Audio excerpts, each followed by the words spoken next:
سلام بنات الميمات الغاليات، كي دايرين؟ لاباس عليكم؟ كنتمنى تكونوا بخير وعلى خير ان شاء الله يا ربي. وانتم كتشاهدوا هذا الفيديو اليوم عاد كتاب باش نحط لكم هذا الفيديو هذا اللي كنت درته عند الوالده، واحد تشيز كيك بالفريز ما شاء الله غزال. سمحوا لي على الروطار وغبرت عليكم في القناه بحكم جاتني مع التسافير عند الوالده والدخول المدرسي حتى الاخر شهر 8 عاد مشيت عند الوالده. غيسمحوا لي ولكن قلت والو نحط هذا الفيديو للبنات حيت فعلا جا روعه هاد التشيز كيك ديال الفريز. بقاو معايا البنات تشوفوا تفاصيل كامله ان شاء الله في هذا الفيديو. اول حاجه غادي نحتاجوا واحد الهاشوار البنات، الا ما كانش متوفر الهاشوار يمكن لكم ديروا البسكويت ديالكم في الميكا وتدقوه بالمدلك ديال المسمن ولا ديال البيتزا، راكم عارفين معروف عن التعريف. هنا كنحتاج واحد الباكيه ديال ماريا العادي البنات، كنديروه كامل في هاد الهاشوار هذا وكنطحنوه وكنزيدو واحد نص كاس ديال العنبه ديال الزبده وكنعاودو نطحنو حتى كيتجمع معنا الخليط.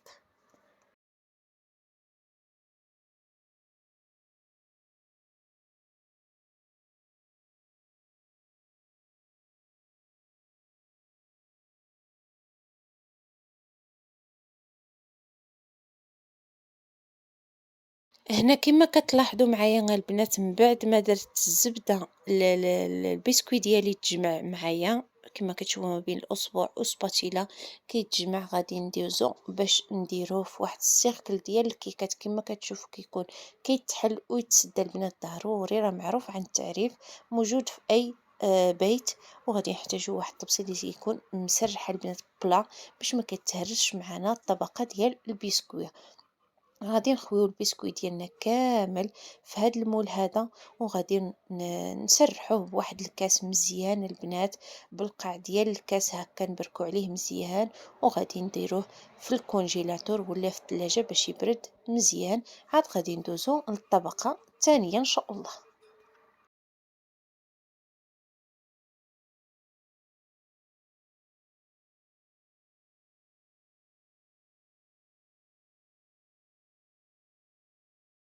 وهنا غادي ندوزو لواحد الصوص ديال الفريز اللي غادي نديروه في الكريمه. ضروري ما نوجدوه من قبل باش يبرد، عاد غنضيفوه من فوق الكريمه ديالنا ان شاء الله. هنا كما كتشوفوا عندي الفريز مجمد البنات في الكونجيلاتور، غادي نستعملوه كيبقى زوين وكيكون موجود في الاسواق. كنحتفظوا منه واحد شويه في الكونجيلاتور كنحتاجوه من بعد. هنا كنضيف واحد جوج معلقة ديال سنيدة وواحد معلقة كبيرة ديال الحامض كما كتشوفوا واحد عصير الحامض.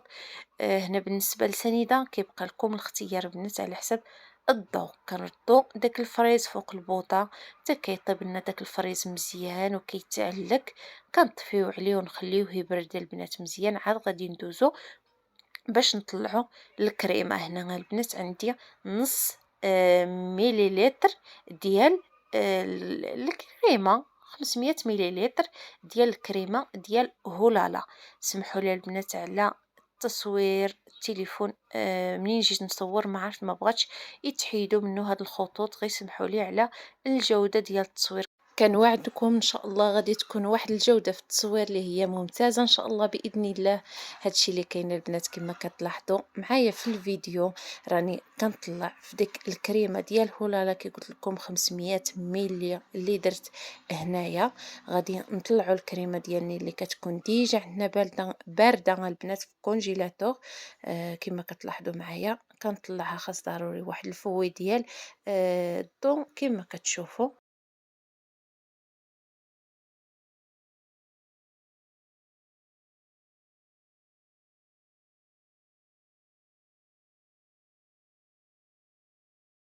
هنا من بعد ما طلعت الكريمه البنات ديك الصوص اللي ديجا صايبت معكم كما كتشوفوا بردات البنات وعقادت ما شاء الله. هنا غادي يحتاجوا جوج ديال بيرلي يكونوا باردين.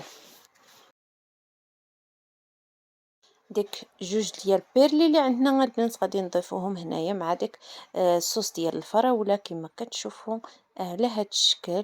وكنخلطوا اولا داك دانون داك الصوص ديال الفراوله كنخلطوهم مزيان هكا بالفوي ولا بالمعلقه اللي بغيتو.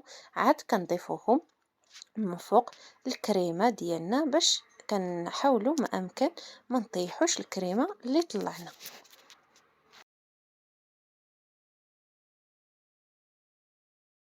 هنا من بعد ما كنخويو الخليط ديالنا كنخلطو بالفوي كما كتشوفوا باش كيتخلط لنا مزيان، وكنعاودو نجمعو بالسباتيلا.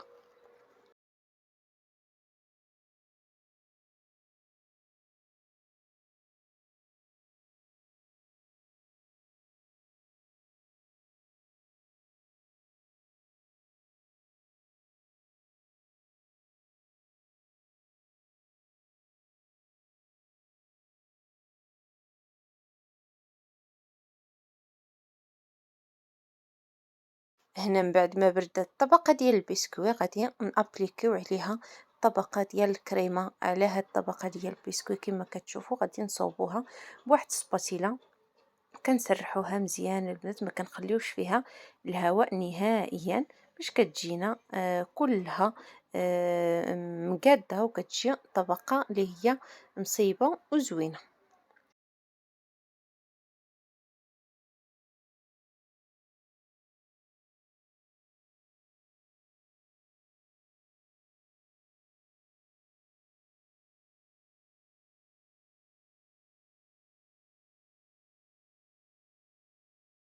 هنا غادي ندخلو التشيز كيك ديالنا البنات من بعد ما ساليناه، وغادي نديرو الطبقه الاخيره. هنا كما كتشوفوا الفريز عادي البنات، راه كي قلت لكم كان عندي في كونجيلاتور، راه درتو في هذه الكاسرونه وصافي، راه ما طايب ما حتى حاجه. هنايا غادي نضيفو سنيده على حسب الذوق البنات، واش بغيتو حلو ولا نورمال. انا هنا درت جوج معلقات ديال سنيده، نص كاس ديال الماء، واحد معلقه ديال الحامض كما كتشوفوا معصر، الحامض معصر. هنا واحد الفلون ديال الفريز باش كيعطينا واحد اللون، وحتى اللوغو كنعزو اللوغو في داك الطبقه الاخيره. غادي نضيفو واحد المعلقه اللي عامره البنات بومبي، هنا راه ما عمرتهاش بزاف انا، عمروها البنات واحد المعلقه ديال مايزينا. وغادي نطحنو هاد جميع المقادير كاملين، غادي نطحنوهم مزيان باش كطحن معنا داك الفراوله كما كتشوفوا على هاد الشكل.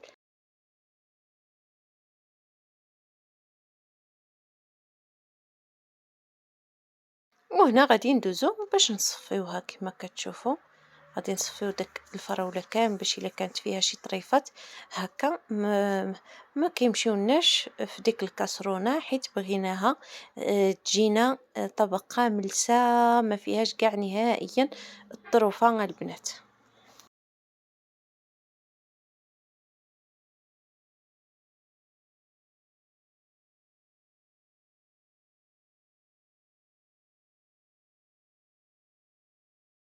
غادي نشعلو عليها البوطه البنات، ومع التحريك المستمر حتى كتعقد لنا الصوص ديالنا، كتعقد وكتكون واجده باش نديروها من فوق التشيز كيك ديالنا. هنا البنات ضروري خاصها تبرد واحد شويه باش يمكننا نديروها من فوق التشيز كيك، ما ديروهاش وهو سخونه بزاف باش ما كتضيعكمش طبقه ديال لاكريم.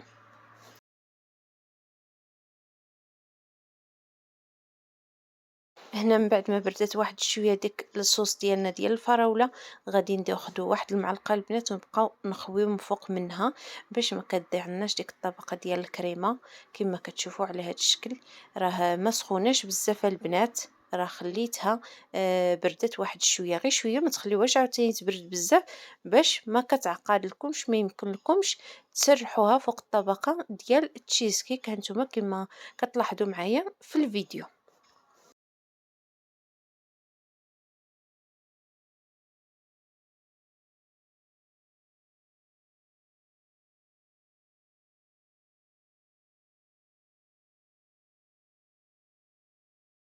هنا غادي نخليوها في الثلاجة تبرد ماكسيموم ساعة ساعتين على حساب، وغادي ندوزو باش نقدمها معاكم. هنايا لقيت هنا خرجنا درنا واحد بيكنيك خفيف للجريده كما كتشوفوا البنات، جبنا واحد شويه ديال السقاطه للدراري باش ياكلوا ويلعبوا وينشطوا، يعجبهم الحال. الحمد لله عجبهم الحال. ايوا هادشي اللي كاين البنات، بقاو معايا في هذا الفيديو حتى الاخير باش تشوفوا تشيز كيك كيفاش جا.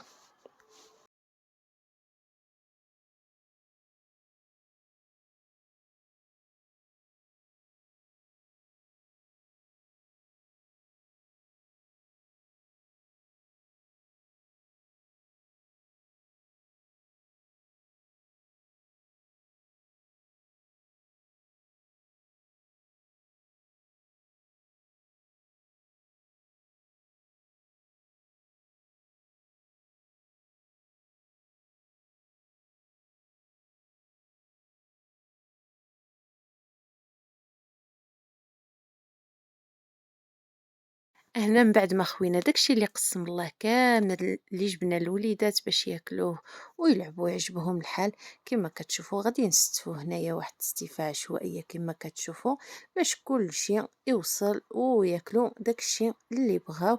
عاد غادي ندوزو ان شاء الله للتشيز كيك باش نشاركو معكم نشوفوا كيفاش جا.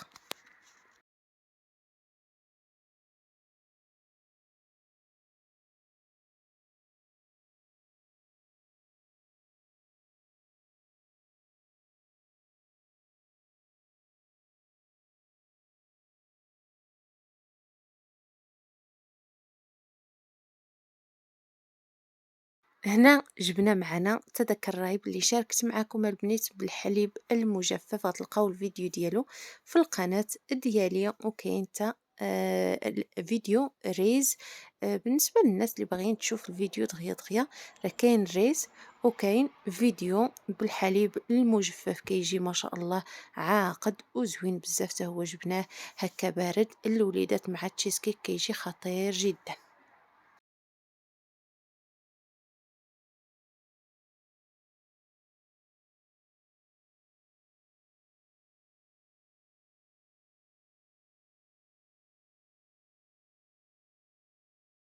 وهنا غادي ندوزو باش نقطع معكم التشيز كيك ديالنا، كما كتشوفوا جا ما شاء الله رائع ولدا يا سلام. البنات جا عاقد ما شاء الله. طوب طوب، الدراري الوليدات عجبهم وفرحوا به بزاف. ولدا اش غنقول لكم البنات، تنتمنى تجربوه، كيجي صراحة زوين بزاف. هاد المذاق ديال الفراولة كيجي ما شاء الله وهماوي بالنسبة لضيافكم ولا الرحلات ديالكم اللي بغيتو. هنا درنا واحد البيكنيك اللي هو صغير للجردة وفرحوا به الوليدات الحمد لله.